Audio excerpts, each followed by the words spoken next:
Ernakulam Wellcare ഹോസ്പിറ്റലിലെ cardiology വിഭാഗം senior കൺസൾട്ടന്റായ doctor V J സെബാസ്റ്റ്യനാണ്. ഇപ്പൊ ഡോക്ടർ ഈ എക്സർസൈസിന്റെ കാര്യം പറയും. നമ്മുടെ ലൈഫ് സ്റ്റൈലുമായിട്ട് വളരെ കണക്റ്റഡ് ആയിട്ടുള്ള ഒരു കാര്യമാണ്. കുറെ പേർക്ക് എക്സർസൈസ് ചെയ്യാൻ യാതൊരു സമയവുമില്ല. മറ്റൊരു രീതിയിൽ പറഞ്ഞാൽ നമ്മൾ ഈ മലയാളത്തിൽ എപ്പോഴും പറയാറുണ്ട്, ഒന്നുകിൽ ആശാന്റെ നെഞ്ചത്ത് അല്ലെങ്കിൽ കളരിക്ക് പുറത്തെന്ന് പറയുന്ന പോലെ ഒന്നുകിൽ അമിതമായ എക്സർസൈസ് അല്ലെങ്കിൽ എക്സർസൈസ് തീരെ ഇല്ലാത്ത ഒരു അവസ്ഥ. അപ്പൊ ഇതിന് ഇടയ്ക്കുള്ള ഒരു മിഡ് വേ അല്ലേ നമ്മൾ സ്വീകരിക്കുന്നത്? നമ്മൾ ഇപ്പം ഹെൽത്ത് മെയിൻറ്റെയിൻ ചെയ്യാൻ വേണ്ടിയുള്ള എക്സർസൈസ് എന്ന് പറയുന്നത് ബോഡി ബിൽഡിംഗ് അല്ല ഉദ്ദേശിക്കുന്നത്. വെയിറ്റ് ട്രെയിനിങ് തന്നെയാണ്. അതായത് അതിനുള്ള പ്രത്യേക ഇൻസ്ട്രുമെന്റ്സ് ഉപയോഗിച്ച് ജിമ്മിൽ പോയി ചെയ്യുന്ന എക്സസൈസ് തന്നെയാണ്. പക്ഷെ അത് നമ്മളെ മസിൽസിന്റെ ടോൺ മെയിൻറ്റെയിൻ ചെയ്യാനും മസിൽസിന്റെ സ്ട്രെങ്ത് മെയിൻറ്റെയിൻ ചെയ്യാൻ വേണ്ടിയുള്ള സ്പെസിഫിക് എക്സസൈസ് ആണ്.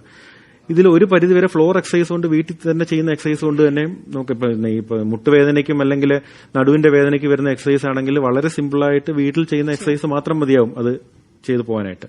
പിന്നെ ജിമ്മിലോ അല്ലെങ്കിൽ അങ്ങനെയുള്ള സ്ഥലങ്ങളിലോ പോയിട്ട് സ്ഥിരമായിട്ട് ഒരു മണിക്കൂർ എക്സസൈസ് ചെയ്യുവാണെങ്കിൽ അത് വളരെ നല്ല കാര്യമാണ്.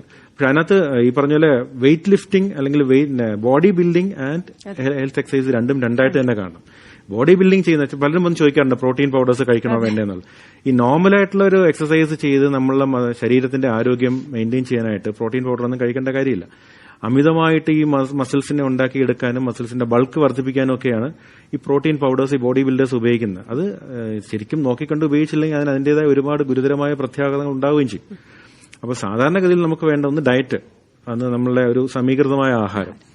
രണ്ട്, നമ്മളുടെ ഹൈറ്റ് അനുസരിച്ചുള്ള ഒരു വെയിറ്റ് മെയിൻറ്റെയിൻ ചെയ്യണം. നമ്മളുടെ ഒരു അപ്രോക്സിമേറ്റ് ഹൈറ്റ് അനുസരിച്ച് എത്ര വെയിറ്റ് എന്നുള്ള ഇതുണ്ട്.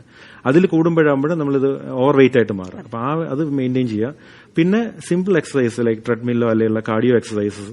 അപ്പോൾ ഒരു ആൾട്ടർനേറ്റ് ചെയ്ത് ഇന്നിപ്പോൾ കാർഡിയോ ആണ് ചെയ്യുന്നതെങ്കിൽ നാളെ വെയിറ്റ് ട്രെയിനിങ് ചെയ്യുക, മസിൽസിന്റെ സ്ട്രെങ്ത് ചെയ്യാനുള്ള എക്സസൈസ് ചെയ്യുക. ഒരു 45 മിനിറ്റ്സ് ഡെയിലി വെച്ചിട്ട് ആഴ്ചയിൽ 5 ദിവസം ചെയ്യാമെങ്കിൽ ഒരുമാതിരിപ്പെട്ട അസുഖങ്ങളൊക്കെ മാറി നിൽക്കും.